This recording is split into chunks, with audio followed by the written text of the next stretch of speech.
顺势而为，趋利避害。大家好，我是宋老师。今天呢，我们来聊一个大家都非常关心的话题：数字货币和购汇。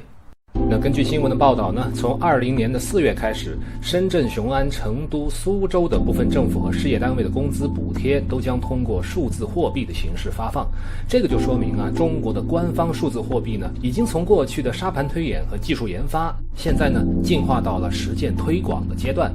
不管你愿不愿意接受，人民币的电子货币已经是正式的走进了全体中国人的生活。数字货币呢，一直都非常受到内地朋友的关注。这个原因也很简单，我们每天呢都要和货币打交道，用来转账、支付、还款等等，都是用的数字货币。但是现在启动的央行主导的人民币数字化呢，就让很多人开始担心，把一切货币都数字化，那么个人财务是不是就完全的被监控，没有隐私了？第二呢，以后资金出境会不会更困难？那么接下来呢，我们就来分析一下这些问题。数字货币这个事情呢，其实并不新鲜，全球的很多金融机构、商业团体都搞了自己的数字货币，例如比特币，还有脸书推出的 Libra 币。但是这些电子货币呢，大部分都不是主权货币，而且呢是去中心化的货币。而中国现在投入使用的呢，是国家央行发行的以国家信用为担保的电子主权货币。那这种由国家发行的法定电子货币被广泛的投入使用在历史上呢还是第一次。这种数字化的人民币具体是用来干嘛的呢？那根据中国央行公开的资料那数字人民币呢，其实是用来替代 M0 的货币。M0 在货币发行中的意义呢，就是流通的纸币。简单来说，人民币数字化就是实现纸币钞票的数字化。央行不再发行纸币作为基础货币，而是直接发行虚拟的电子货币。那在支付的层面呢，商业银行再把这些货币兑换给公众，那普通人呢就用这个电子货币来进行日常的支付。换句话说这一套数字货币系统呢，是彻底的渗透了中国现存的货币体系，从基础货币投放到人们的日常支付呢，全方位的进行了渗透。那这样做呢，有几个好处，比如说电子货币更加环保节约，货币发行的成本更低，使用更加方便高效等等。但是这些呢，都不是核心的问题。那发行数字货币最核心的问题呢，归根到底还是方便监管。那这个过程呢，会分几步来走，我们接下来具体分析一下。我们假设一个人永远生活在中国内地，生活非常贫穷，几乎是没有存款，那平时呢就用人民币来买一些生活必需品。那对于这种人来说其实这个货币数字化只是一种支付方式的改变，并不会对他生活造成太大的影响，因为这种人占有的货币实在是太少了，有关部门都不屑于监控他们的货币。但是呢，如果一个人占有一定的资产，达到了所谓中产的财富水平，平时呢他还涉及到一些海外的存款、股票、房产、跨境的转账等等那么人民币数字化呢，就会对这种人有比较明显的影响，并且呢这个影响以后会越来越大。一般来说呢，要想把人民币换成美元，并且汇到境外的银行账户，需要进行银行间的电汇，也就是我们所说的 SWIFT 系统，中文呢就是环球同业银行金融电讯协会。那我们在填写银行电汇表格的时候呢，都要填这个银行电汇的编码，这样子呢，钱才能汇到所在的账户上。但是在这个过程当中中国境内的银行通过这个系统把钱转到国外的时候，银行方面会让你报告这个钱的来源和用途，设置各种障碍，阻碍这个钱汇到国外，让你的钱呢没办法汇出去，尤其是大额的钱是很难直接通过电汇汇到境外的。有一些国际银行在中国的分行呢，可以有专门的电汇渠道，把钱毫无障碍地汇到他们在国外的分行。那具体银行名称呢，我就不说，大家能想到的国际大银行都有这个业务。另外的渠道呢，就是通过钱庄用货币对敲的方法呢，把钱汇到国外。比如你把等额的人民币打到钱庄在中国内地的某个账户上，然后钱庄呢会使用境外的账户，把等值的外币呢打到你境外的账户上，这样就绕开了银行的监管。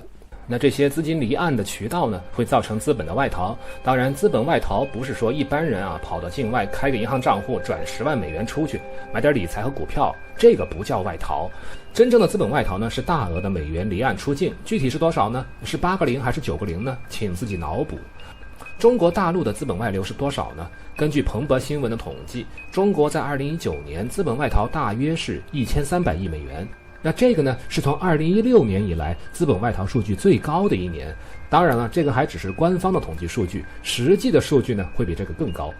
那中国政府想要堵死资本外逃的这个趋势，最好的方法就是尽快推行人民币的数字化。因为数字化以后，所有的内资银行和外资银行啊，只要还在中国境内做业务呢，就必须对接人民币的这一套数字化系统，这样就更有利于央行监管钱的流向。银行系统这一头呢，就基本把资本转移到国外的路啊堵死了。另外呢，人民币的数字化是和中国内地的去纸币化这个过程同步的，用这个方法来堵死资本外流的第二个渠道。所谓的去纸币化呢，就是要限制乃至逐渐消灭大额纸币的使用。我们都知道啊，最难监管的是现金纸币的流向。过去呢，即使银行电汇转账的路被堵死了，还可以通过把现金直接带到海外的方式啊，转移资本。但是呢，在2019年，中国人民银行呢是开始推行了大额现金管理制度的试点。像在深圳呢这种一线城市呢，对私账户10万元以上就要被管理，不管你是取现还是转账，都受到严格的监管。这个额度啊，可以说是非常低了。基本上呢，我们可以看到中国政府的目的呢，就是在未来所有的现金流动都被央行管得死死的。那这个去纸币化还有一层含义，就是中国人的日常生活当中啊，使用纸币的频率现在确实在下降，手机支付已经成为了我们的习惯，通过第三方支付机构来付款。但是呢，在把钱支付给商家之前呢，支付宝这样的第三方机构呢，会把钱预存到他们的账户上。据估算呢，全中国的预存款总数大概在1万亿人民币以上。那么这些钱呢，都是存在第三方机构在商业银行开设的账户上。所以现在呢，中国央行就可以以人民币的数字化为理由啊，把这些资金呢全部收归央行接管。所以我们总结一下，额度稍微大一点的现金呢，现在是取不了，转账转不了，银行电汇呢又会受到限制，移动支付啊也是全部的被监控管理。这样呢，就等于是把所有国内的现金呢都变成了被央行管理的数字货币。最后的目的呢，就是要保证钱都待在国内，不要流出去。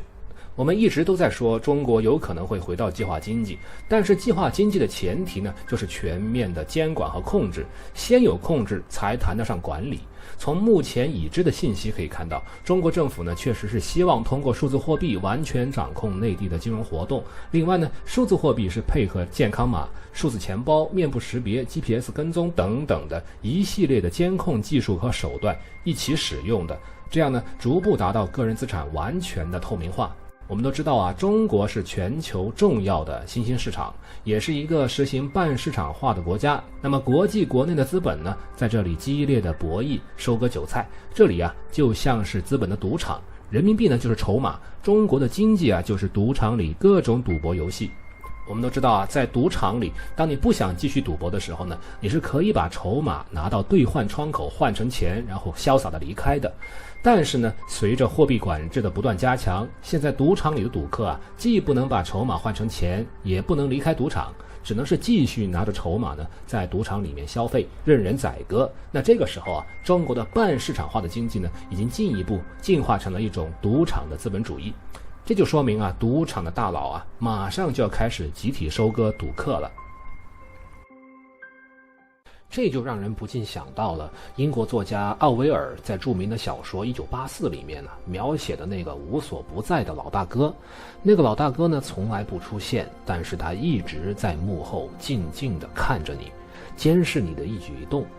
在今天这个消费型的社会呢，监视人们行为的最好的方法就是监视他们的资产，监视他们是怎么花钱的，怎么安排钱的，进而呢强制他们按照统治者的意愿呢使用自己的钱，安排自己的钱。